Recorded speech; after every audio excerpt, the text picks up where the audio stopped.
Ya, oke, selamat pagi, selamat siang semuanya. Ya, kita hari ini seperti biasa kita akan dengerin ya podcast Kompak Siang ya. Ya, sini dengerin baik-baik ya. Pernahkah Anda merasa seperti hidup yang tidak lagi punya harapan? Ya, seperti tubuh dan jiwa Anda itu sepertinya seperti apa, piring keramik itu yang retak ya, dan dunia seolah-olah tidak memberi ruang untuk sembuh ya. Ini bicara kesembuhan. Nah, hari ini ya izinkan saya membuka podcast ini dengan satu kalimat yang menampar keras ya realita kita ya. Dengar baik-baik ya. Sometimes the deepest pain becomes the greatest turning point. Ya, terkadang luka terdalam justru menjadi titik balik terbesar dalam hidup kita. Ya, ini ada kaitannya ya dengan narasumber kita pada siang hari ini ya, tanggal 5 Agustus 2025 ya, dengan Ibu Yuliana Arabayu ya. Kesembuhan ini memang bukan hanya soal sembuh dari penyakit ya enggak, tapi tentang pemulihan yang mengubah arah hidup Ibu Yuliana ya. Kesembuhan yang membawa seseorang melangkah dari lembah yang kelam menuju puncak pengharapan. Dan saat ini hari Selasa tanggal 5 Agustus ya, kita akan menyaksikan, mendengarkan semua melalui sebuah kisah nyata, kisah yang bukan hanya menyentuh hati tetapi juga mengubah karakter kita ya. Karena apa? God doesn't just heal your body ya, He heals your story ya. Apa itu? Tuhan tidak hanya menyembuhkan tubuh Anda, Dia juga menyembuhkan kisah hidup Anda. Mari kita sambut dengan penuh antusias narasumber kita dalam podcast testimoni, Ibu Pendeta Yuliana Arabayu dari Entekong. Wow. Oh, mantap ya. Saya mau cerita sebentar ya, karena banyak yang belum tahu ya, di mana sih Entekong ini ya. Oke, nggak apa-apa, saya ceritakan ini. Rumahnya mulai banyak dari YouTube channel. Ada Pak Edi Budianto, ada Pak Karel ya. Entekong adalah wilayah strategis ya dari perbatasan Indonesia Kalimantan Barat ya dengan Malaysia. Malaysia itu mana? Sarawak. Kenapa saya tahu? Karena saya dulu lama di Sarawak ya. Di proyek saya dulu ya. Jadi Entekong itu gerbang perbatasan Indonesia dan Malaysia ya. Lokasinya Entekong adalah di kecamatan apa mana ini? Ibu ini. Sanggau ya. Sanggau. Ya, ada Sanggau ya, ada Kabupaten Sanggau ya. Ya. Itu berbatasan langsung dengan Tebedu ya. Tebedu itu Sarawak Malaysia ya. Disinilah terdapat apa namanya, kalau istilah sana itu apa itu, PLBN lah ya. Itu apa itu PLBN? Nah, pasti orang tanya kan, pos lintas batas internasional ya. Itu yang pertama kali loh di Entekong loh, pertama kali dan tertua di Indonesia itu di situ. Nah, teman-teman mau tahu kan jumlah penduduknya berapa sih Entekong ya? Nah, saya tahu nggak banyak, sekitar 20-25 ribu lah ya. Ya, jadi populasi terbesar di sana itu ya sekitar 60 sampai 70 orang Kristen loh ya, Kristen Protestan dan Katolik lah ya. Islam dengan sekitar 30%, yang lainnya macam-macam lah, ada kepercayaan ya. Nah, disinilah memang dominasi Kristen itu cukup kuat ya, karena mayoritas penduduk di Entekong ini ya adalah apa, suku Dayak. Nah, ini keturunan Dayak ini rupanya, Ibu Yuliana ya. Ya kebanyakan suku Dayak Tionghoa yang umumnya menganut agama Kristen ya. Dan pekerjaannya biasanya penduduk Entekong ini petani ya, petani ladang ya. Dan beberapa banyak menjadi TKI non formal di Sarawak ya. Jadi aktivitas itu sejak ada pos lintas batas ya, itu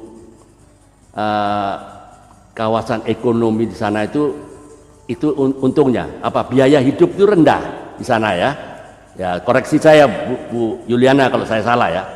Jadi biaya hidup di sana itu lebih rendah daripada kalau kita bandingkan dengan kota-kota di Jawa. Ya maksudnya rendah itu biaya makanan lah, makanan lokal, sewa rumah, biaya sekolah itu murah di sana ya. Tapi ingat, barang-barang elektronik itu yang mahal. Itu mahal ya. Dan karena banyak kebutuhan yang dibeli dari Malaysia lewat Tebedu itu ya. Jadi fakta uniknya apa? Fakta uniknya di Entekong ini semuanya bisa berbahasa Indonesia dan campur-campur dengan Malaysia ya. Dan itu sinyal provider, sinyal untuk handphone ya. Itu kadang-kadang dia lebih kuat ya di Malaysia ya daripada sinyal provider yang Indonesia punya ya itu. Dan disinilah banyak gereja yang di sana melakukan pelayanan aktif ya, lintas batas ke pedalaman suku-suku Dayak ya. Nah disinilah. Oke, kita nanti akan menyimak ya bagaimana Ibu Yuliana ya kesaksiannya ya mengenai kisah kesembuhan yang bukan hanya menyelamatkan ya, tapi juga mengubah hidupnya ya. Disinilah ya luar biasa ya. Nanti kita akan simak bersama-sama, tapi sebelumnya kita berdoa dulu. Tuhan Yesus, kami buka hati dan pikiran kami untuk mendengarkan kesaksian yang akan dibagikan hari ini, siang hari ini, hari Selasa, tanggal 5 Agustus. Berikan kami hikmat dan kekuatan untuk memahami pesan yang Engkau sampaikan Tuhan. Berkati pemirsa, pendengar yang ada di YouTube channel dan teman-teman yang ada di virtual Zoom ini. Biarlah kesaksian dari Ibu Yuliana menjadi berkat bagi kita semua. Alright, terima kasih. Tuhan Yesus, kami berdoa dan mengucap syukur. Amin.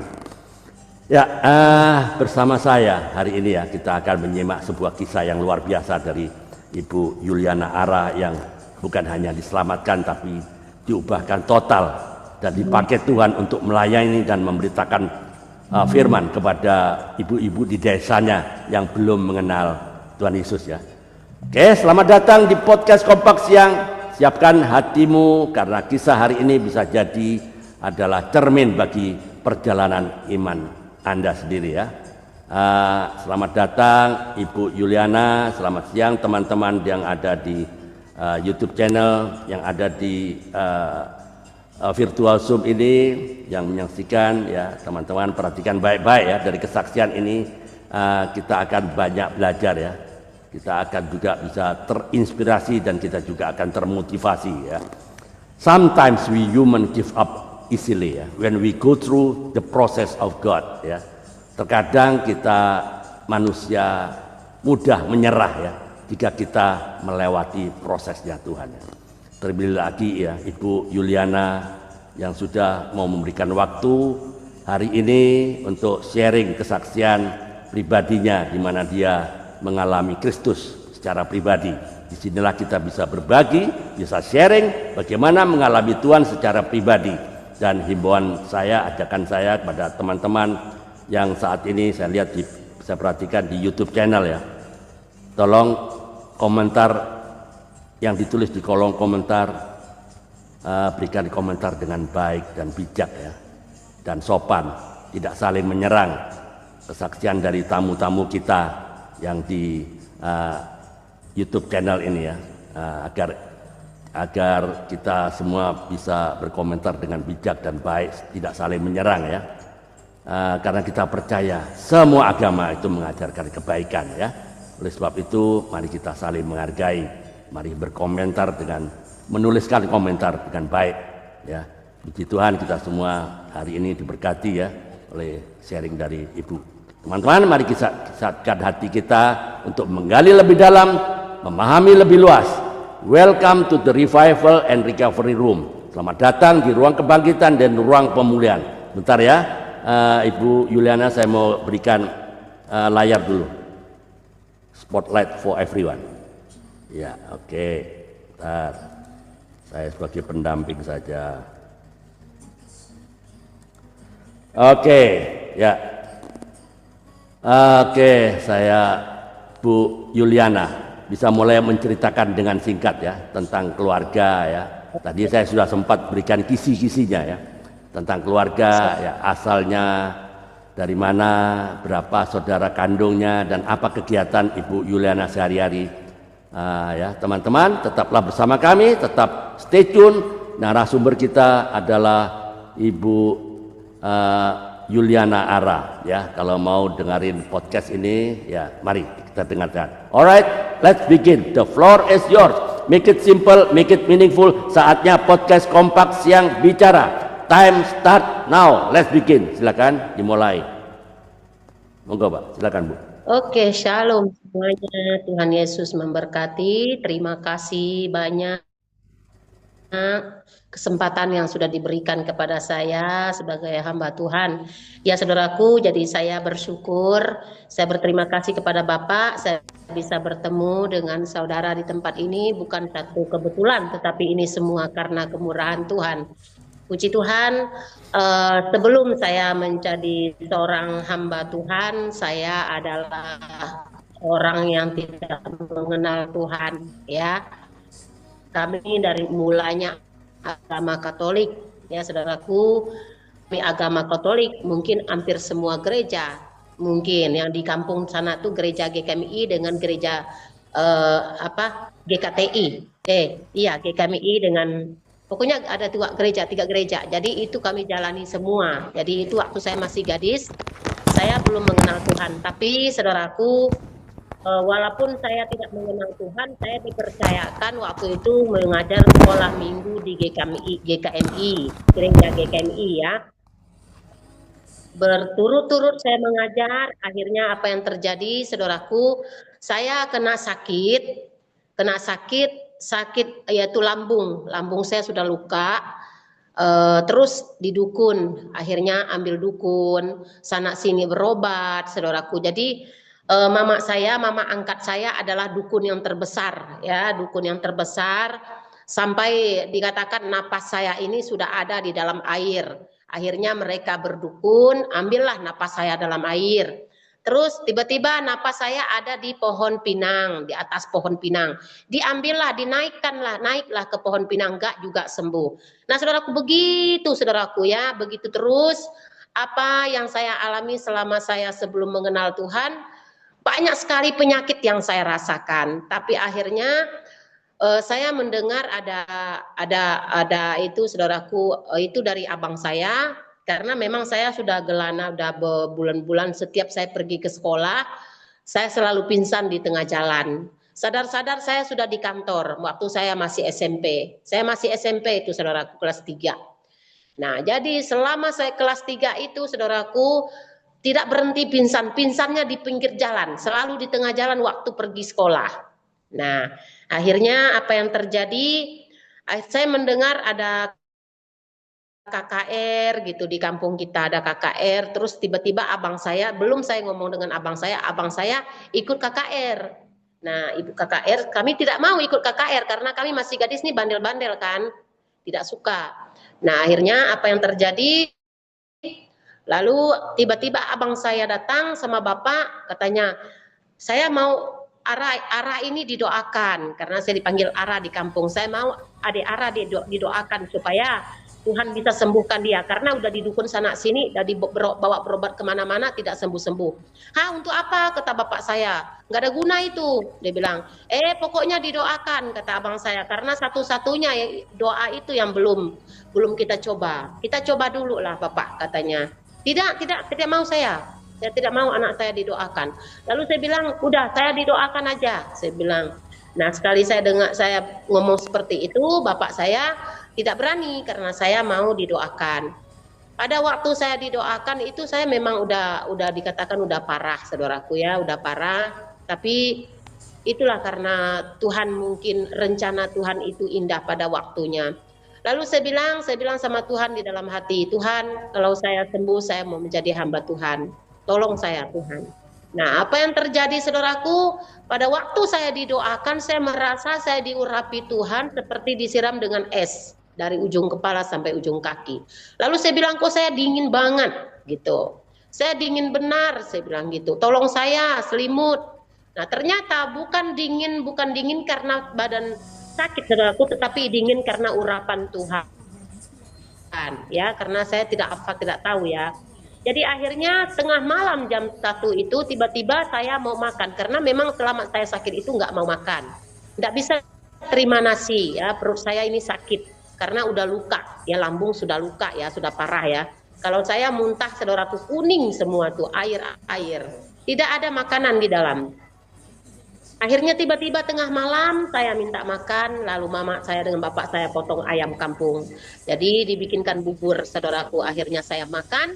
Udah selesai saya makan, langsung saya tidur. Saya tidur sampai pagi, sampai jam 9, jadi otomatis keluarga saya pikir saya sudah meninggal. Nah, saudaraku, saya sudah meninggal. Mereka pikir saya sudah tidak ada lagi ya karena memang penyakit saya parah betul. Nah, tetapi saudaraku udah menginjak jam 9 lewat, puji Tuhan, Tuhan sadarkan saya. Dari situ orang ketakutan, saudaraku. Ada yang lari. Tapi keluarga kami tidak ada yang lari, bertahan, bersyukur kepada Tuhan. Akhirnya sembuh dari situ, saudaraku. Saya bilang sama bapak, saya mau sekolah Alkitab. Bapak saya bilang, oh tidak bisa sekolah Alkitab. Untuk apa sekolah Alkitab? Nanti kamu dijual orang. Nah, saudaraku, saya tidak mau. Saya udah berjanji sama Tuhan, saya mau sekolah Alkitab.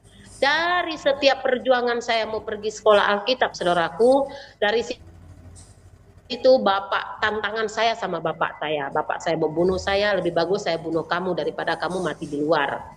Dia bilang begitu. Saya bilang kalau bapak mau bunuh saya silahkan, yang penting saya harus pergi. Akhirnya saya berdoa, saya bilang Tuhan tolong saya Tuhan, hanya itu saya bisa berdoa. Tuhan tolong saya Tuhan, tolong saya Tuhan, tolong saya tidak mau sakit lagi. Karena apa saudaraku, saya merasa saya sembuh didoakan. Tapi kalau saya pikir kalau saya tidak sekolah Alkitab nanti kambuh lagi bisa mati saya. Nah, itu yang saya takut. Akhirnya apa yang terjadi? Singkat cerita, saudaraku, bapak saya luluh hatinya. Akhirnya saya diizinkan sekolah Alkitab. Tetapi pas waktu saya mau sekolah Alkitab, umur saya nggak mencukupi karena umur saya baru 16 tahun. Ya, 16 tahun. Sedangkan mau sekolah Alkitab itu harus dari umur 18 tahun. Nah, akhirnya abang saya berusaha bagaimana caranya saya punya tahun itu bisa dirubah. Akhirnya dirubah saudaraku menjadi dinaikkan 2 tahun, akhirnya 18 tahun. Nah, sampai sekarang umur itu saya pakai saudaraku ya. Haleluya. Jadi lebih tua 2 tahun ya? Lebih tua 2 tahun ya? Plus 2 tahun ya? Oke. Iya, naik 2 tahun saya. Puji Tuhan dari situ selama saya sekolah Alkitab memang luar biasa kesehatan yang saya rasakan saudaraku. Amin. Memang waktu saya pas kelas 2 itu masuk lagi kelas 2 tingkat kedua, saya hampir mati, sakit lambung lagi, kambuh lagi lambung saya. Akhirnya puji Tuhan didoakan lagi sembuh saya, saudaraku, didoakan di sekolah Alkitab. Puji Tuhan, selama saya sekolah Alkitab itulah guru-guru sangat sayang sama saya, saudaraku, sangat membimbing saya. Walaupun selama saya sekolah Alkitab tidak pernah orang tua kirim duit, tidak pernah orang tua kirim oleh-oleh. Guru-guru saya yang kasih saya makan, kasih saya belikan saya buku, belikan segala susu, segala kue, roti. Saudaraku, itu saya bersyukur sama Tuhan. ternyata rencana Tuhan indah pada waktunya. Amin. Ya puji Tuhan, sehingga saya bisa menjalankan sekolah Alkitab itu karena pertolongan Tuhan, bukan karena kekuatan saya. Jadi saudaraku, kalau kita ada nasar, ada kerinduan, kita harus melakukan itu. Kalau kita tidak melakukan itu, kita akan berhutang besar sama Tuhan. Ya, Nah. Bu Yuliana. Ya, Bu Yuliana, waktu itu kan Ya. dari SMP, ya toh? Ya, Akhirnya SMP. akte kelahirannya dinaikkan jadi lebih tua 2 tahun, ya kan? Iya. Jadi masuk sekolah Alkitab dari SMP. Jadi berapa lama, berapa tahun Ibu Ara itu sekolah Alkitab? Pertama sekolah Alkitab itu saya sekolah Alkitab di Pontianak Anjungan tuh Pak, SAA. SAA ya, Sekolah Alkitab Anjungan ya, SAA ya. Ya, 9 Nah, bulan. teman-teman, SAA bukan sekolah asisten apoteker ya. Jangan pikir gitu ya. Bukan sekolah asisten apoteker, bukan. Sekolah Alkitab Anjungan di Pontianak itu ada sekolah. Jadi Ya, ada berapa tahun? 6 tahun kah sekolah itu? Nah, sekali udah selesai 1 tahun itu saya dilempar keluar untuk latihan pelayanan untuk Oke. praktek 1 tahun lagi prakteknya udah selesai 1 tahun praktek, saya dilempar lagi ke sekolah Alkitab. Oh, Tingkat prakteknya di mana? Di daerah mana? saya prakteknya di Sungai Pinyuh Pak, Oh, di daerah mana itu? Sambas kah? Pontianak, daerah Pontianak, sama Oh, pendetanya. Oh, dekat Pontianak aja. Oke. Pendeta mendukung. Ya. Ya, 1 tahun ya. Jadi 1 tahun ngapain untuk melakukan Udah selesai 1 penginjilan tahun gitu ya? Penginjilan. Iya pelayanan Pak, saya pelayanan. Ya. Belajar melayani. Ya. Nah, puji Tuhan selesai dari situ saya dikirim lagi ke sekolah Alkitab tingkat kedua. Oke. Ya. Lalu? Ya, udah 1 tahun di situ saya dilempar lagi ke pelayanan lagi ke Kemana? Putus Sibau. Yang pertama tingkat pertama aku dilempar ke Putus Sibau. Terus tingkat kedua saya selesai tingkat kedua saya dilempar ke Pinyuh. Ya. Oke. Ya. Ya. Oke, selama itu bagaimana dengan orang tua? Orang tua? Ya, selama bagaimana? saya sekolah Alkitab, orang tua saya puji Tuhan dari situ mereka berubah. Akhirnya orang tua saya tapi belum kenal Tuhan waktu itu Pak. Ya. Masih mereka seperti dulu.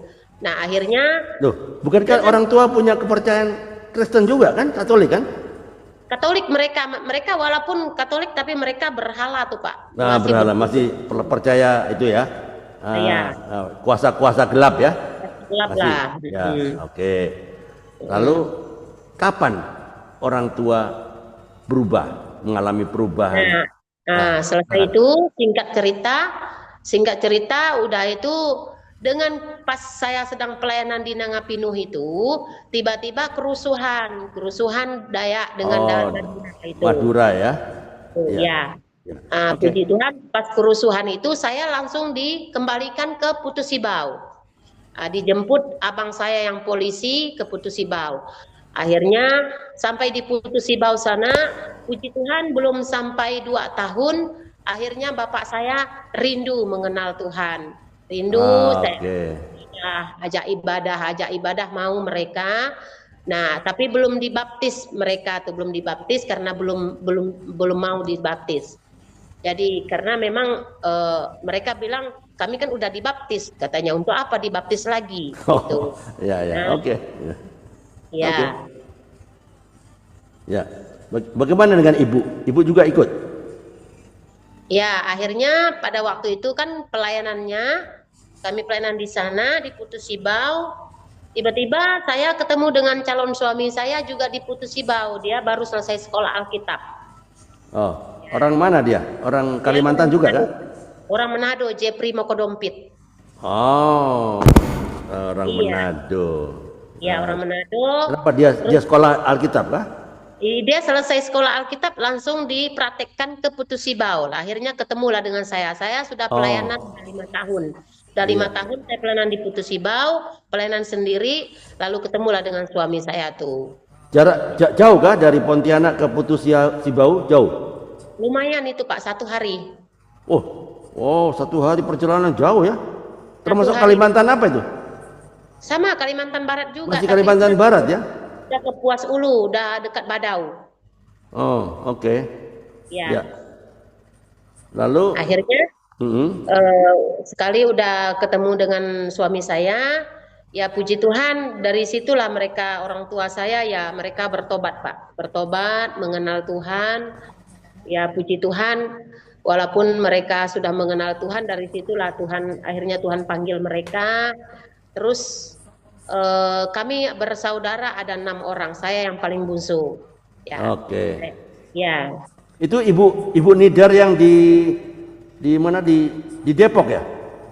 Sorry, di Bekasi ya? Ibu Nidar ya? Itu kakaknya ya? yang mana itu Pak? Ibu Nidar kah, Pak? Bukan ya? Oh, bukan, berarti bukan ya? Tahu aku Pak. Bukan, lain. Oke, saya agak Ya. kacau deh, Ibu Nidar ya, lain. Ya, Ibu itu saudaranya Ibu Ati itu. Ya, alright, oke. Bagaimana dengan kakak yang 6 orang kan bersaudara kandung? Gimana? Ya, Sudah, kalau sudah kakak-kakak, bertobat semua ya. nggak? Ya. Kalau kakak-kakak saya itu mereka masih ada yang Katolik, ada juga yang Muslim mereka. Oke. Belum mengenal Tuhan lah mereka tuh Pak. Belum ya? Oke. Sampai sekarang ya? Sampai sekarang. Ya, apakah Ibu Ara nggak terbeban untuk Ya, sangat memberitakan, terbeban saya, Pak. nah, supaya tidak hanya sebagai rutinitas agamawi, ya, tapi masih kompromi dengan kuasa-kuasa yang di Kalimantan Barat itu kan kuat, ya kan? Karena terpengaruh oleh orang-orang Dayak sana kan, saya tahu tuh, saya dulu lama di situ. Oke. Oh ya, saya boleh, teman-teman kalau ada yang mau bertanya boleh buka mikrofonnya dan bertanya, silakan. Shalom Pak Andre, boleh nanya nggak? Ya boleh. Ya silakan. Shalom Bu Boni. Bu Pendeta Ya, Iriana. Shalom. Sorry terlambat baru pulang saya. Oh iya, Ya nggak kan? apa-apa. Keluarga Ibu kan Katolik, ada yang Muslim kan ya Bu? Ibu Ya. bisa sekolah Alkitab kan, puji Tuhan ya. Ada Ya. itu nggak Bu, kayak dimusuhin nggak Ibu kan? Sorry, saya harus tanya dari awal sebab saya. Iya kan, keluarga Ibu bukan ada yang Katolik kan, adanya ada yang Muslim kan ya Bu, ya kan? Iya. Dihina nggak Bu? Sekolah Alkitab mau makan apa kan, biasa kan pelayanan gereja kan ya, ya Bu, gereja kan biasa ke gereja mulu lu mau makan apa, orang tua nanti contoh ya Bu, kalau orang tua meninggal kan Katolik, orang Kristen kan saya susah itu ya, yang kayak ke kuburan nggak boleh sembahyang kan, gimana Bu kalau bisa Ibu sekolah Alkitab? Ada banyak rintangan nggak dimusuhi saudara kandung Ibu atau orang tua Bu? Puji Tuhan puji Tuhan kalau abang-abang kakak saya mereka sangat mendukung. Ya, itu yang menjadi kebanggaan saya. Mereka sangat mendukung, bahkan mereka sangat senang saya jadi pendeta. Cuman yang membuat saya tidak puas karena mereka belum mau mengenal Tuhan, Bu. Kita memang udah injilin mereka. Ya, saya tidak ada tantangan dari mereka, Bu. Dulu tantangan saya dari bapak saya sendiri. Tuhan, saya sadar, ya, saudara-saudara juga pun tidak mau mereka ada masalah dalam mereka. Mereka sangat senang. Ya. Lah ya.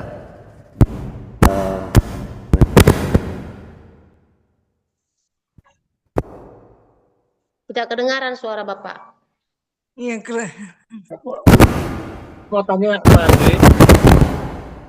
Shalom.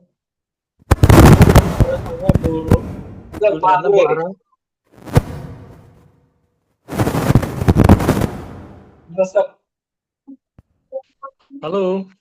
Ya. Ya, silakan Pak Edi. Bunyi apa yang dekat? Itu bunyi-bunyi itu enggak kedengaran suara orang. Oh, saya kedengar. Baik, Ya. terima kasih pengalamannya Bu Ara, sangat Ya. Luar biasa ya saya lihat ya. Dari Mm-mm. gadis sudah terjun ke daerah-daerah ya Bu ya. Begitu Ya. ya. Nah, yang saya mau tanyakan karena Ibu tadi pengalamannya sakit lambung ya Ya. Bu. Tapi sekarang sembuh. Nah, ini pengalaman istri saya juga sama penyakitnya dengan Ibu. Mhm. Itu kalau kabur sampai jerit-jerit loh Bu.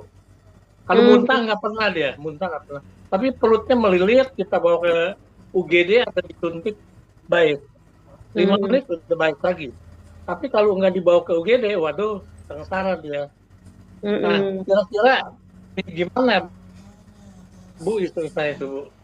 Ya, kalau Putus gimana penyakitnya, Pak? putusnya penyakitnya Ibu gimana tuh? Ya, puji Tuhan itulah Memberikan. saya yakin tuh Pak, karena saya sangat yakin dengan kuasa Tuhan.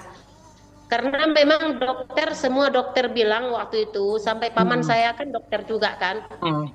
yang selalu mengobati saya tuh waktu dulu tuh paman saya, karena paman saya tidak percaya dengan dokter-dokter lain, ya. Ya, Jadi saya punya penyakit itu Pak, itu udah kronis, udah kronis. kronis lagi. Nah, Luka ya saya tadi. udah kronis Pak, makanya kalau saya muntah itu kuning. Sekarang Waduh. keluar darah, karena memang itu Wah, udah luka, luka. sudah luka Ya, karena keluar luka darah Bu, betul. ya. Kalau secara manusia penyakit saya itu tidak bisa disembuhkan karena memang paman saya juga menyerah, udah tidak mampu. Paling-paling kalau saya dikasih obat hanya sementara untuk menahan sakit, ya, iya. Tapi akhirnya saya bilang Tuhan tolong saya. Kalau Tuhan mau pakai saya, tolong sembuhkan saya. Nah makanya saya tadi bernasar sama Tuhan. Kalau saya sembuh Tuhan, saya mau jadi Oh, hamba Tuhan. Saya sekolah Alkitab. Makanya ya, dari ya, situ Tuhan betul-betul jamah saya Pak. Tapi betul. walaupun sekarang saya sudah punya anak udah 5 anak saya. Anak saya 5, yang paling bungsu laki-laki, tapi Tuhan udah ambil Tuhan ambil. Yang laki-laki ini 4 Oh, perempuan semua. Ada anak saya ini, saya punya lambung kambuh lagi. Terus satu-satunya saya bilang Tuhan, saya tidak mau minum obat. Kalau saya minum obat percuma. Nah akhirnya apa yang saya minum Pak? Saya ambil kunyit. Saya bilang Tuhan, banyak ramuan yang kunyit. Tuhan ciptakan. Saya akan minum itu. Nah akhirnya apa yang terjadi Pak? Saya ambil kunyit, saya tumbuk-tumbuk, terus saya peras airnya diminum. Campur kalau ada asam tandis atau madu, Bapak campur minum. Madu ya. Ya, kunyit dengan madu. Ibu bisa minum itu, tapi sambil berdoa dong. Karena di dalam firman Tuhan sambil berusaha, sambil berdoa, kan begitu kan? Betul. Nah akhirnya puji Tuhan, saya kalau lambung saya dia enggak sakit-sakit kayak dulu Pak, sampai nyerang-nyerang ke belakang, sampai iya. pingsan. Nah dulu begitu, kalau sekarang enggak. Paling-paling mual-mual lah. Mulai saya minum air hangat, puji Tuhan, enggak lagi. Ya. Itulah dari situ saya lihat kuasa Tuhan itu luar biasa, Pak. Ya, Tuhan luar biasa berkuasa. Ya, terima kasih Ibu Ara pengalamannya. Nanti saya sarankan Ya. istri saya minum kunyit ya Bu ya. Ya, kunyitnya diparut, Bapak peras, langsung campur madu. Suruh dia minum pagi, harus sore, ada pagi, nasar juga kali ya. Iya. Harus. Setia aja dengan Tuhan, Pak. Ya, kita setia. bicara sama Tuhan lah. Tapi harus panggilan juga. Berjanji nih, mau bernasar apa kalau sembuh gitu. Baik, Ibu, terima kasih. Sama-sama, Pak. Oke, terima kasih Pak Edi sudah berkontribusi untuk bertanya, Pak Edi. Terima kasih Pak Edi ya. Ada yang mau bertanya lagi, silakan. Saya beri kesempatan satu lagi. Suara saya kemeresek kah? Tes 1 2 3. Kedengaran. Ada kresek-kresek kah? Ya, salam Pak Andre. Jelas Pak. Oh, Pak Yumbuk, silakan. Ya. Mau tanya? Salam Ya, silakan. Pak Andre. Selamat siang Ibu Pendeta Yuliana Ara. Siang. Salam Pak Karel. Salam Pak Edi dan Bapak Ibu yang lainnya. Saya mau bertanya, memang untuk seseorang itu menjadi pendeta, saya mau tanya sama Ibu, apakah setelah punya cita-cita memang untuk menjadi pendeta begitu, Saya sehingga Pak, waktu ya, ya, kalau saya tidak pernah saya kepingin mau jadi pendeta. iya, Tidak. iya, Bahkan saya punya cita-cita mau jadi poluan Pak. Saya dulu tuh. oh, Iya, mau jadi poluan, iya. Tidak iya Bu, pernah saya mau jadi pendeta cita-citanya. iya. Ya Terus Pak. yang berikut Bu, eh, sekarang ada pimpin jemaat apa di sana di Kapuas kan? Di Entikong Pak, Entekong Kecamatan Pak, Entikong. perbatasan dengan itu Malaysia Pak.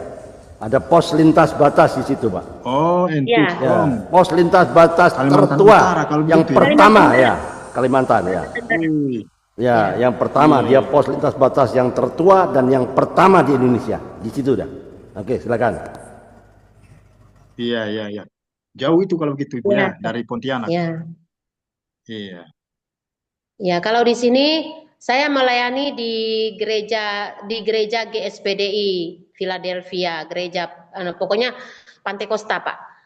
Terus oh kita iya, punya jemaat belum sampai 30 orang, baru 10 kakak.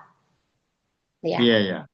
iya, Pak. Iya, puji Tuhan Bu, itu sudah ada jemaat yang bisa digembalakan, tapi Hmm. kan tadi Ibu ceritakan bahwa dari latar belakang Katolik kan begitu. Ya, mm-mm. Di Katolik ini kan mereka juga apa namanya punya rasa kesatuan toh. Yang Mm-mm. kami kenal itu semangat apa namanya semangat Iya, community. Ya, mereka punya di situ sehingga mereka bersatu sekali ya, Bu. Coba mungkin Ibu bisa menjelaskan bagaimana bisa beralih begitu. Artinya dari Katolik tadi saya sempat tangkap bahwa uh, kebanyakan belum mengenal Tuhan. Memang kebanyakan ini dari apa ya, bisa dari Katolik, dari Protestan juga, memang masih banyak gitu ya. iya, Boleh bilang ya belum apa namanya Kristen tapi belum belum mengenal gitu. Ya mungkin Ibu iya. bisa ceritakan bagaimana bisa beralih Iya, begitu. kalau menurut saya itulah dengan kesaksian saya tadi itu memang walaupun kami ini Katolik kan Pak dulu. Nah, terus Katolik ini kita Iya, ini tahu Pak, kita percaya Tuhan. Cuman kadangkala hal-hal yang lama kita iya, nggak mau tinggalkan. Nah, hal-hal yang lama kita nggak mau tinggalkan itu Katoliknya Pak. Masih mau berdukun, ya masih betul. mau berdoa di kuburan. Pokoknya hal-hal lama itu masih mau mabuk-mabukan, pesta pora-poraan gitu. Nah, itu hal lama itu ndak ditinggalkan tuh Pak dulu tuh. Tapi eh, Iya, karena mereka belum mengenal Tuhan, jadi akhirnya hal itu mereka tidak mengerti gitu. Nah, sama juga dengan jemaat yang kami layani ini dari Katolik semua ini Pak mereka. Ya, ya dari luar Katolik biasa, Bu. Iya, semua.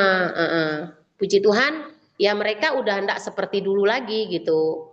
Udah menghilangkan minuman keras, bahkan ada juga yang menghilangkan rokok mereka gitu. Hmm, iya. ya, Ya, puji Tuhan. Karena ada yang saya pernah ini, Bu, apa namanya, kalau kita ikuti, apa namanya, eh, forum agama itu. Jadi ya, kalau kita sekali-sekali kita ikuti forum agama itu, mereka melarang supaya kita jangan memancing di perahu orang begitu. Begitu. Ya, hmm, tapi apa yang Ibu lakukan itu memang harus harus seperti itu karena Tuhan ini banyak yang hanya beragama saja, tetapi tidak Mm-mm. mengenal Tuhan. Ya, walaupun ada Mm-mm. penegasan dari yang namanya forum keagamaan supaya jangan memancing di perahu orang, yaitu ya kalau menurut saya itu ya itu semacam larangan aja, semacam Mm-mm. larangan saja. Tapi kesaksian hidup kita itu yang sesungguhnya bisa membawa orang kepada kebenaran, Mm-mm. kepada Kristus itu sendiri. Jadi terima kasih Bu untuk Tuhan Yesus memberkati pelayanan Amin. pendeta di sana. Amin. Ya, ya, terima kasih. Ya, Oke, terima kasih Pak terima Andre. kasih. Terima kasih Pak Yumbuk. Oke, alright. Ya, Bu Ara, saya dengar Bapak sempat kawin lagi ya setelah Ibu meninggal ya? Kalau bapak saya itu waktu mama saya meninggal saya masih bayi. Bayi, oh masih bayi. Bayi. Nah, Ya, akhirnya bapak tuh kawin lagi karena nggak ada yang yang urus ya? saya kan waktu saya Ya. masih bayi saya nggak tahu apa-apa dulu. Oke. Ya. Lalu Mama Tiri bagaimana terhadap Ibu Ara dengan adik-adik? Ada baik Kalau kah? mama tiri itu baik, sangat baik. Oke. Ya, dia sangat baik. Tetapi itulah mereka pun dia meninggal belum kenal Tuhan, Pak. Oh, Tuhan, Mama Tiri dia juga sudah meninggal dia juga ya? belum kenal Tuhan. Mama Tiri sudah meninggal juga? Sudah meninggal semua. Oh, Sudah, tapi Pak. Bapak meninggal sudah di dalam Tuhan ya? Bapak meninggal sudah di dalam Tuhan. Mama Oh. kandung dengan Mama Tiri yang belum. Yang belum ya, oke. Sama saudara-saudara yang 6 ya, 6 orang masih belum di dalam Tuhan betul-betul ya, Ya. masih Ya. ada kepercayaan yang lama-lama ya dari Belum, Pak. Kalimantan ya, Kalimantan yang kuat ini, apa soal guna-guna kuasa gelap ya. Nah, Ibu jadi bertobat ya, bertobat bisa mengenal lebih dalam karena gara-gara penyakit, gara-gara disembuhkan, sehingga Ibu lebih bisa tidak sekedar tahu siapa Yesus tapi mengenal. Jadi mengenal itu punya relasi, punya hubungan yang intim dengan Tuhan ya, sehingga memutuskan untuk mendalami surat cintanya Tuhan ya, sekolah Alkitab ya. Nah, oke, apakah tidak ada komentar dari saudara-saudara kandung waktu Ibu Ara mempunyai keputusan sekolah Alkitab, kok nggak jadi polwan? Ya, apa komentar mereka? Silakan. Tidak ada berkomentar mereka, Pak. Mereka malah senang. Ya, Oh, karena senang. mereka senangnya seperti ini. Karena saya bisa sembuh didoakan, kata mereka. Itu makanya nggak ada komentar dari mereka. Bahkan waktu bapak Kesaksian saya larang sakit saya itu. pergi sekolah Alkitab, Ya, bahkan mereka yang berkelahi dengan bapak saya, Pak. kenapa dia? Iya, waktu bapak saya larang saya sekolah Alkitab, abang-abang kakak saya inilah yang berkelahi dengan bapak saya. Oke, oh dia mendukung ya, abang-abang mendukung untuk sekolah Alkitab, karena sudah mengalami perjumpaan pribadi dengan Tuhan ya. Sebentar, ini Pak Karel mau bertanya, silakan Pak Karel. Oke, ya. Ya, Terima kasih Ibu Ara ya. Sama-sama. Saya panggil Ibu Ara apa Ibu Yuli ya? Ya, Ara. boleh. Yuli juga boleh, Pak. Oh, oke ya. Gini Bu, saya mau tanya Ibu ya. Saya kira semua kita punya masa lalu yang kurang bagus katakanlah ya. Bagaimana kehidupan kita yang lama kemudian dirubah. Nah, yang tadi saya dengar Ibu bercerita ada pelayanan di salah satu gereja ya. Tidak terlepas kita ya dalam pelayanan. Pasti ada hal-hal yang membuat kita itu mentok apa ya? Stagnan apa? Membuat kita itu down ya. Kita katakan Tuhan saya sudah melayani tapi kok ada masalah gini itu. Kenapa Tuhan? Kira-kira ada ya yang membuat Ibu down gitu dalam pelayanan ya, atau kecewa sama Tuhan mungkin saja ya, mungkin aja dalam pelayanan Ibu? Ada kira-kira Ibu dapat titik yang terendah katakanlah? Nah, oh ya, selama saya melayani Tuhan di Entikong inilah saya sangat merasakan.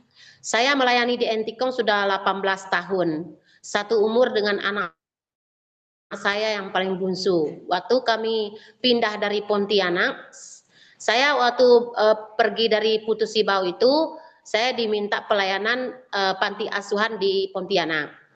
Nah, situ mungkin ada sekitar 5 tahun kami di sana. Tuhan panggil kami ke Entikong, Pak. Di sini Entikong dulu masih sepi. Nah, puji Tuhan, selama kami dipanggil Tuhan di sini, ya puji Tuhan, tiba-tiba Tuhan udah 2 tahun saya di sini, tiba-tiba Tuhan kasih tanah. Kasih tanah itu pun orang Katolik yang kasih tanah.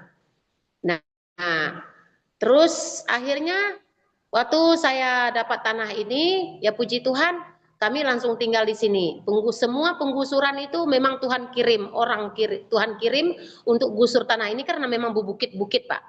Nah, singkat cerita, selama saya tinggal di sini memang tantangan itu paling banyak.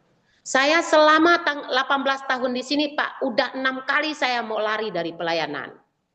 Nah, kenapa saya mau lari dari pelayanan, Pak? Karena saya nggak sanggup. Ya, saya bilang gini, Tuhan, saya udah nggak mampu lagi. Tangan itu sangat tidak mampu saya. Nah, akhirnya cuman yang anehnya setiap saya sudah mau berkemas atau saya sudah siap-siap mau pergi, teguran Tuhan datang. Kadang lewat anak saya, kadang lewat suami saya kecelakaan, anak saya juga kecelakaan. Dari situ saya berhenti cita-cita mau pergi, Tuhan ampuni saya. Nah, akhirnya saya udah enggak mau lagi dah. Udah Tuhan, saya enggak mau pergi. Apapun yang terjadi saya tetap di sini.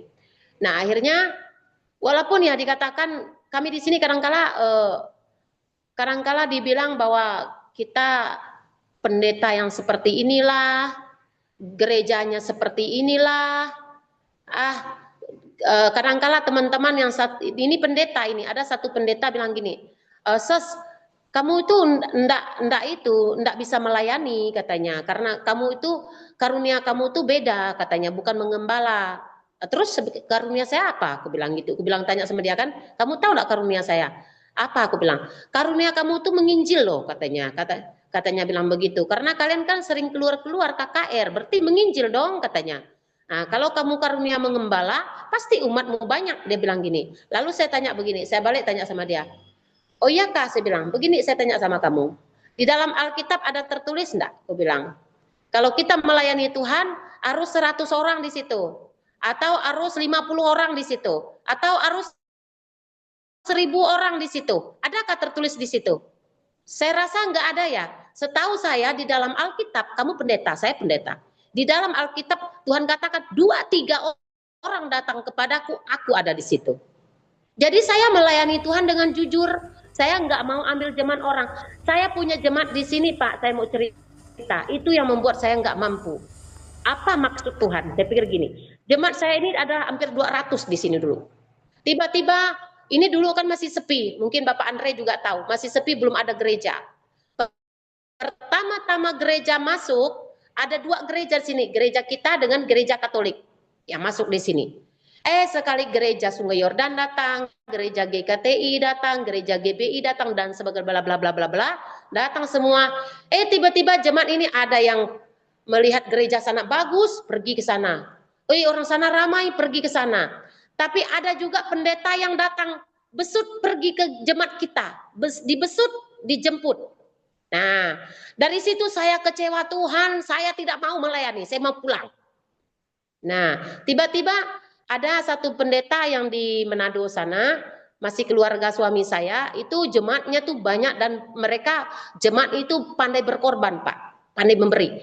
Terus tiba-tiba dia telepon, sebelum dia meninggal, Bapak Daniel, kalian harus ke sini, ganti sama saya, ini Om sudah tidak mampu lagi, pelayanan di sini. Jangan khawatir kalau melayani di sini. Tiba-tiba pemikiran saya secara manusia, saya mau pergi. Suami, kita pergi aja ke sana. Saya tidak mau di sini.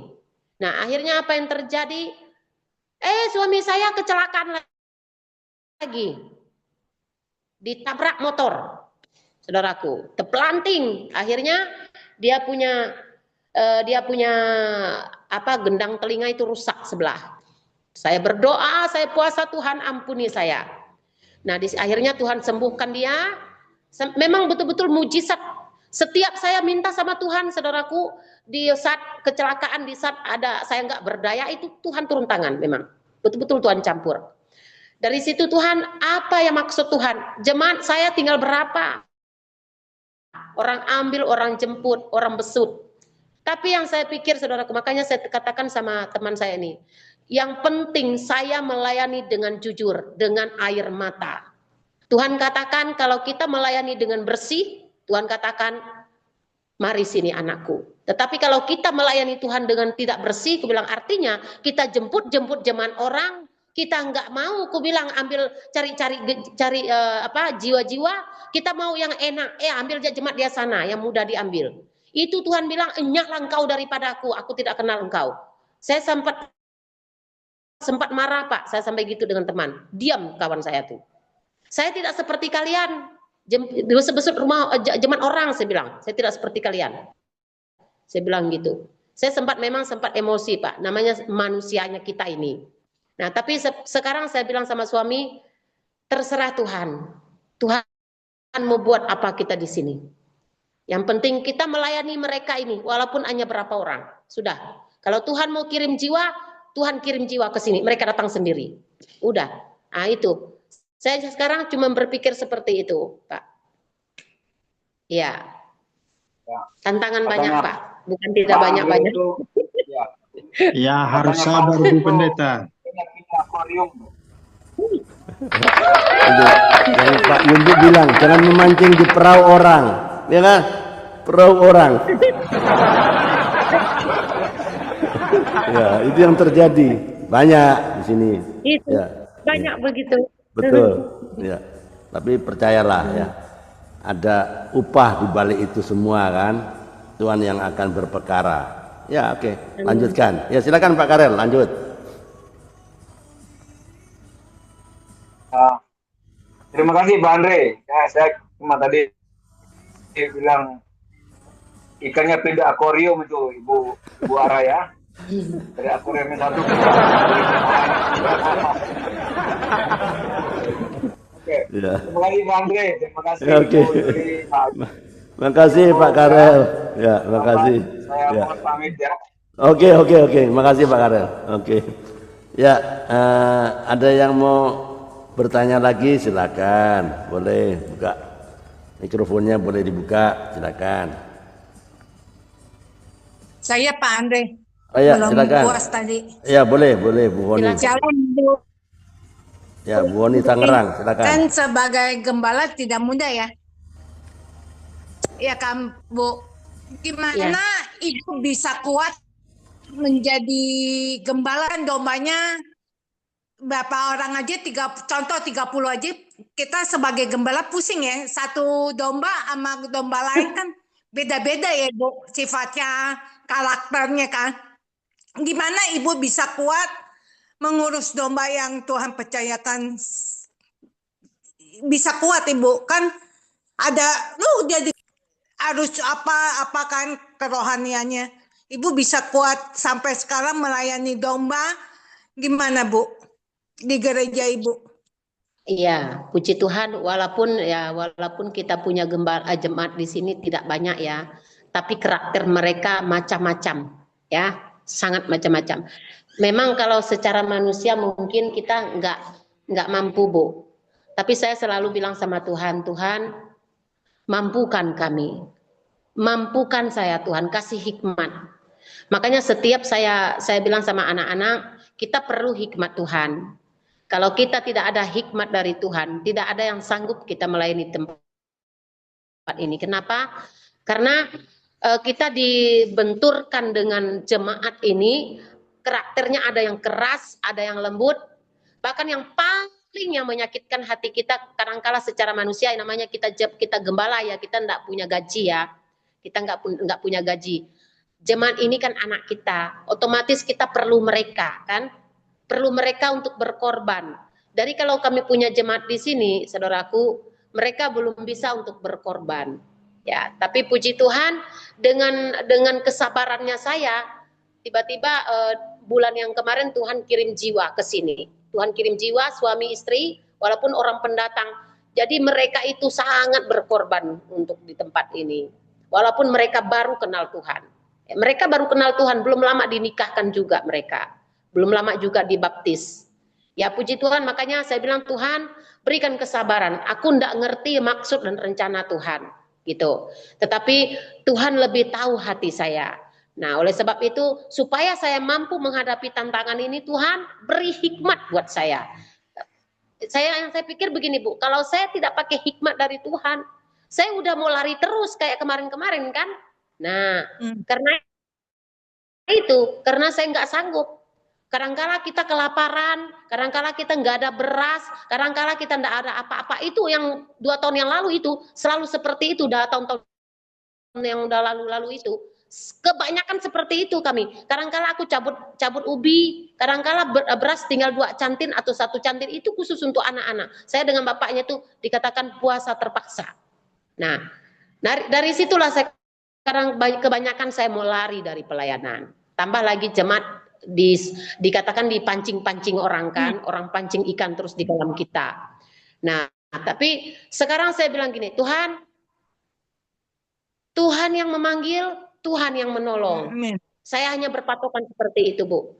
Tuhan yang memanggil saya di sini, Tuhan yang menolong. Tuhan tidak mungkin suruh saya kelaparan. Nah, itu aja. Saya hanya berpikir begitu aja di sini. Terserah Tuhan mau buat apa, itu aja. Karena yang saya pikir, saya takut nanti kalau saya punya rencana mau lari lagi, nanti takut saya. Siapa lagi? Itu yang saya pikirkan. Nah, itu. Haleluya. Saya minta tips juga Bu, kan baru pelayanan juga.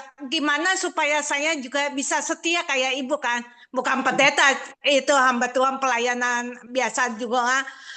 Persembahan, korektan, pendoakan Bu. Saya mau setia Bu mengikuti Yesus sampai akhir hidup saya, gimana Bu? Kayak Ibu juga mau setia.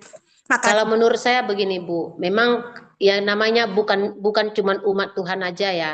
Kita sebagai gembala, kita sebagai pendeta, kita punya kekurangan semua kan. Tidak ada semua kita ini yang sempurna.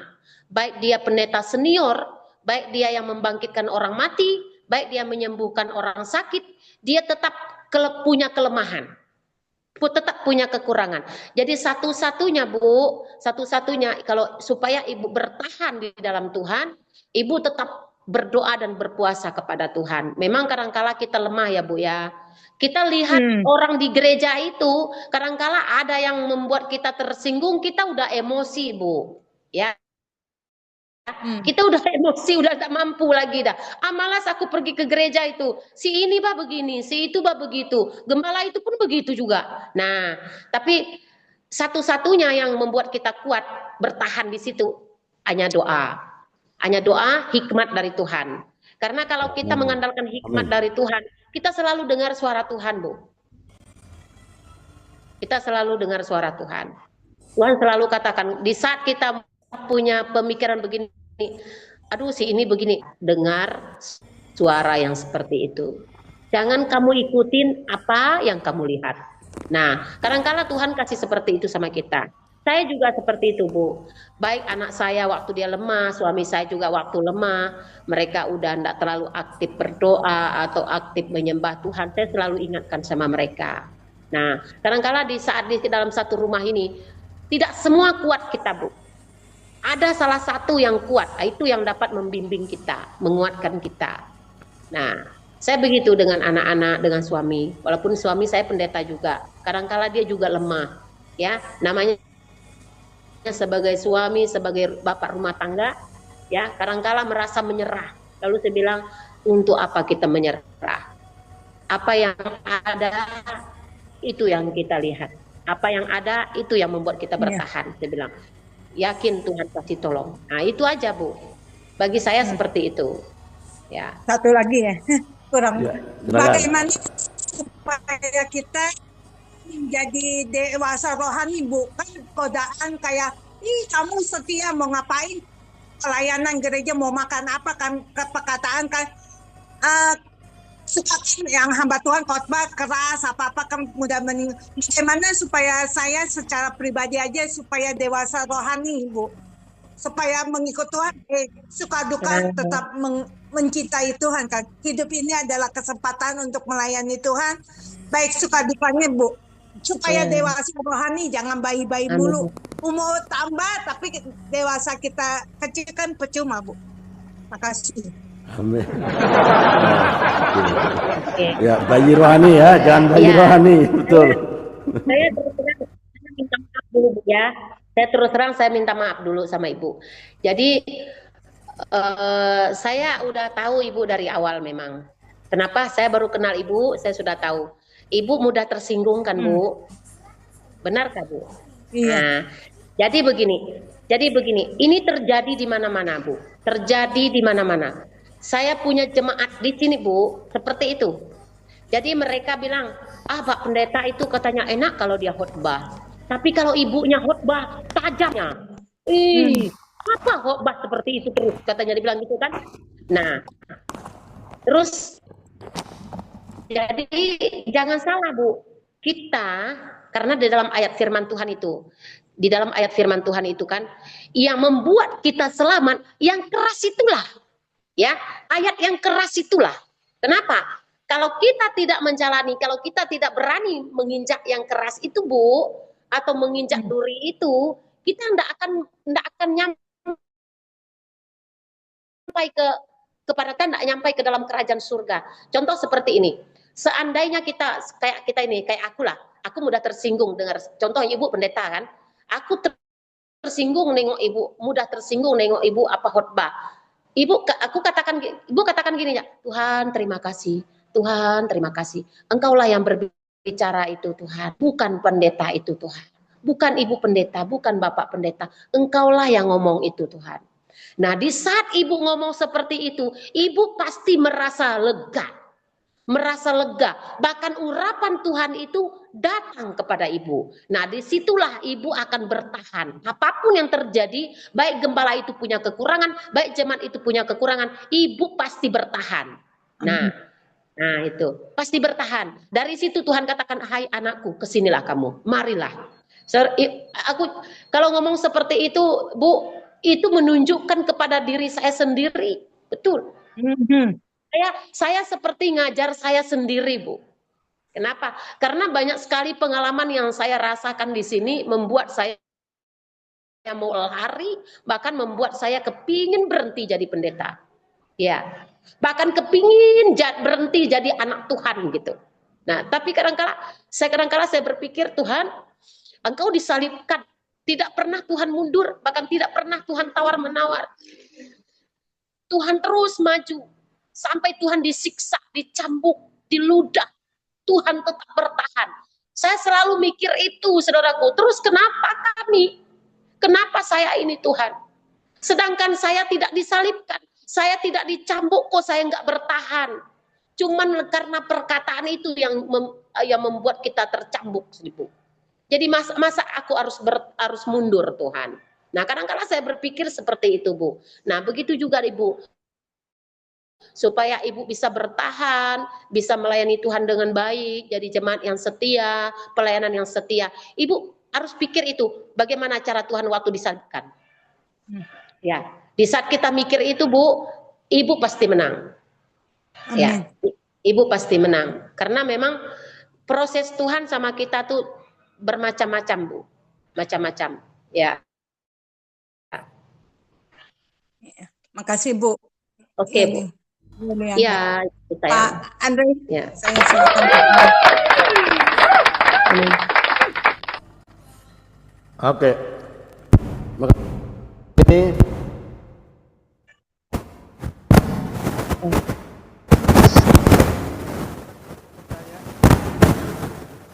Haleluya.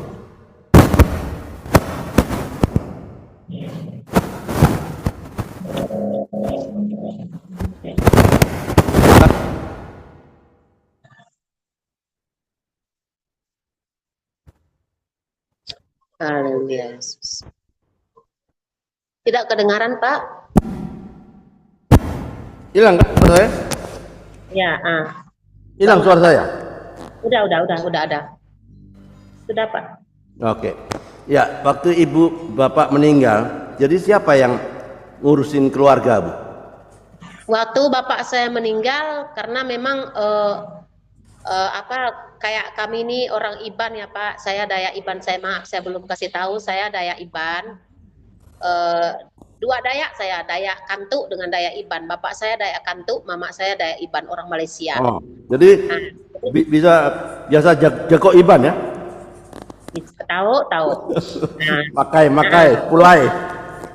pulai. Gayu, guru, gerai, nyamai. Iya, Pak. Lantang senang, ya? Paham ya? Amin. Terus waktu bapak saya meninggal, mereka abang kakak saya telepon. Ini kamu punya rumah nih, katanya. Jadi kamu harus cepat datang, bapak meninggal. Datang kami, Pak, dengan bapaknya seperti enggak berjalan di atas motor, karena namanya kita orang tua meninggal kan, otomatis kita pasti susah lah. Ya, susah. Namanya manusia kan, masih susah. Nah, akhirnya datang ke sana, ya kita yang ngurusnya, Pak. Kita yang ngurus mereka. Terus tapi segala tanah, segala rumah yang di tempat bapak saya tinggal itu memang udah untuk saya, udah pembagian. Karena kalau kami orang Iban, siapa yang paling buntu, dia yang banyak harta, dikatakan harta tanah dengan rumah. Oke. Ya. Jadi yang di rumah peninggalan orang tua di mana itu? Di Putusibau tuh, Pak, Putusibau. Oh, jadi siapa yang jaga di sana? Jadi di sana saya titipkan sama mereka abang-abang kakak saya. Oh iya, oke. Ya. Oke. Suami kan pendeta juga. Seperti di Alkitab ya. Paulus itu kan tukang tenda, ada kerjaannya, ada pekerjaan. Jadi suami ada kerjaannya untuk menopang kehidupan sehari-hari atau apa? Ada nggak? Atau full timer? Kalau suami saya tuh tidak ada pekerjaan. Kadangkala kalau ada orang bawa, baru dia pergi kerja. Ya, kerja tukang. Kalau tidak ada, ya diam, hanya pelayanan saja, Pak. Maksudnya tukang apa? Tukang batu atau tukang apa? Tukang kayu kah atau tukang apa? Tukang rumah. Oh, bangun rumah gitu ya? Bikin rumah. Bikin rumah, oke. Ya. Oke, teman-teman, ada yang mau bertanya? Silakan. Saya kasih waktu satu orang lagi, baru kita selesai. Halo, teman-teman, ada yang bertanya? Ini ada Mama Ita baru masuk ya? Mama Ita Depok. Ada yang mau ditanyakan? Andre, saya mau tanya. Ya silakan, Mama Ita, silakan.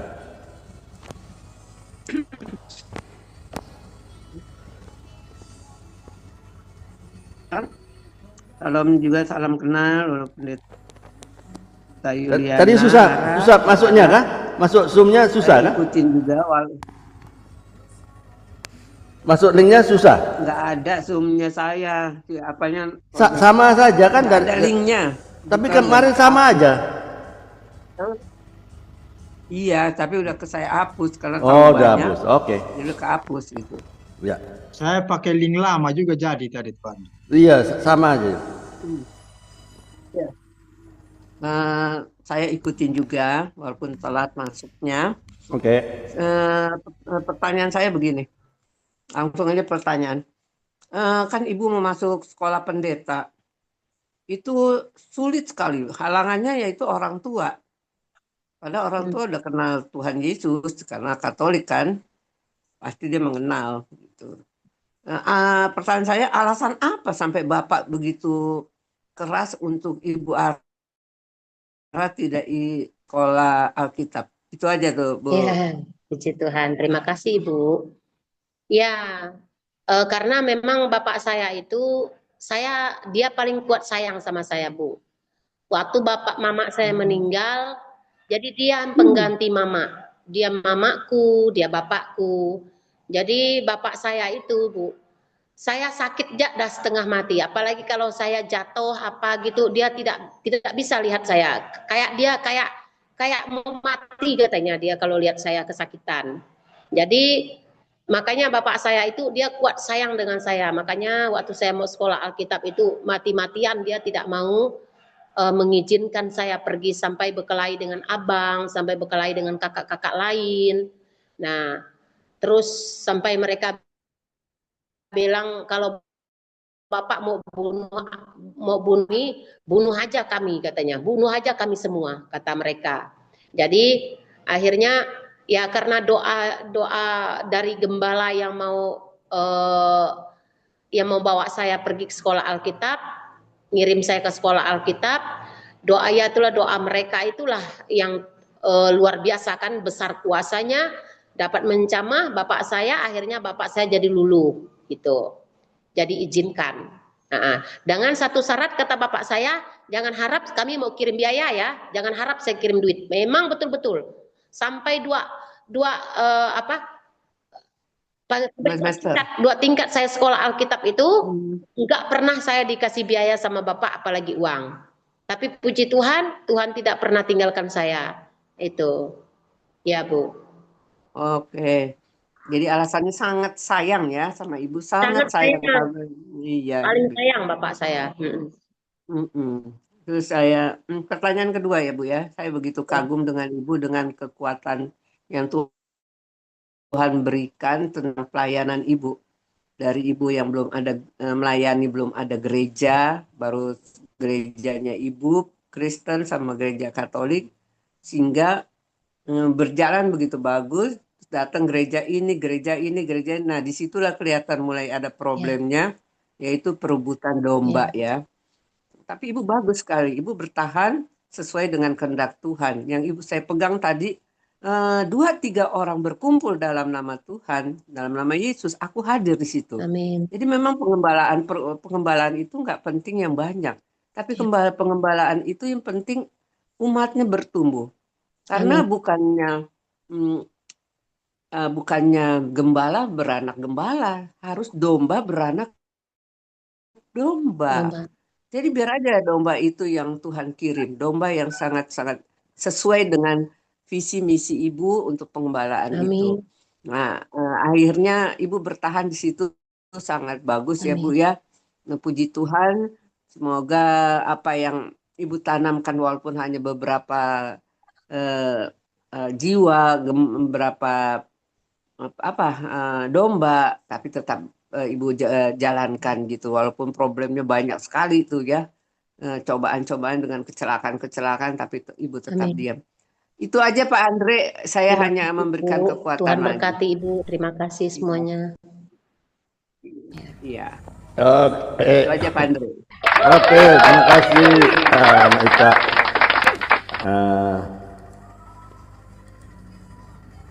Halo, nggak bisa buka saya. Saya nggak bisa buka kamera ini. Ada masalah nih. Bentar. Kameranya putus saja itu Pak Luli. Ya. Ya, oke. Nah, ini sudah putus. Nah, ini sudah. Oke.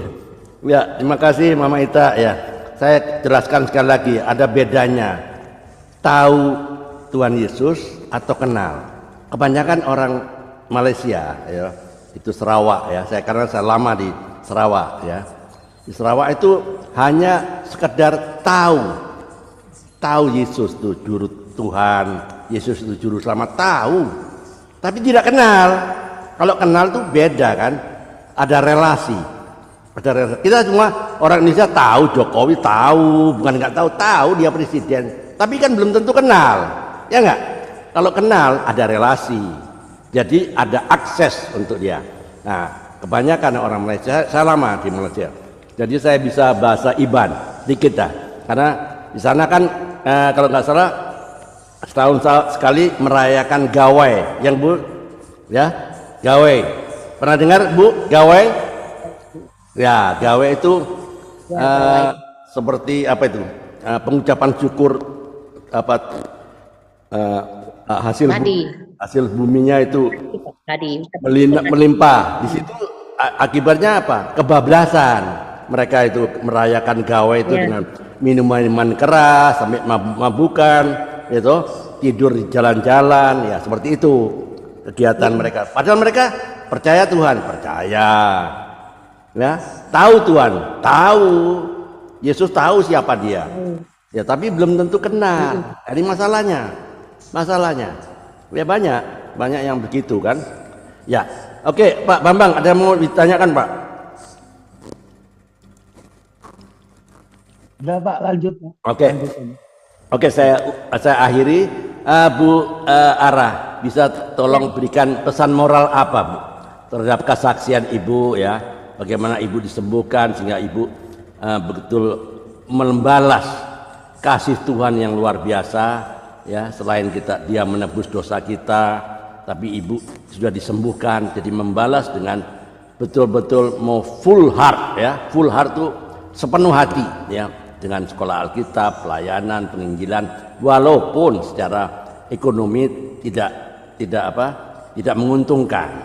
Kalau polwan kan menguntungkan, ya enggak? Nah, kalau Alkitab kan tidak menguntungkan, tapi Ibu tetap bertahan, tetap di sekolah Alkitab. Coba sampaikan pesan moral apa terhadap kesaksian Ibu dari A sampai Z tadi kepada teman-teman yang di YouTube channel maupun di Zoom ini. Silakan. Ya, puji Tuhan, teman-temanku, saya bersyukur ya. Jadi kita yang ada di tempat ini, bagaimana kesaksian yang sudah saya berikan kepada kita, saya sampaikan. Biarlah kita selalu setia dengan Tuhan, ya. Jadi apapun yang kita hadapi, kita tetap serahkan itu dalam Tuhan. Mencoba untuk menyerahkan semua problema kita, sakit penyakit kita ke dalam tangan Tuhan. Tuhan turun tangan. Amin. Katakan kita harus setia, kita harus mengenal Tuhan, kita harus mencari Tuhan, bahkan kita harus mengikuti Tuhan. Tetapi kalau kita tidak mau mengikuti Tuhan, Tuhan tidak akan membukakan jalan bagi kita. Amin. Jadi teman-temanku, hamba-hamba Tuhan, anak-anak Tuhan yang ada pada saat ini, saya percaya saya bisa, saudara juga bisa. Amin. Walaupun ya kita kadang-kala kita mengikuti Tuhan, banyak penderitaan yang kita alami. Tetapi Tuhan katakan penderitaan yang kau alami itu tidak melebihi dengan kekuatan dari kita yang Tuhan berikan keren. kepada kita. 1 Korintus 10:13.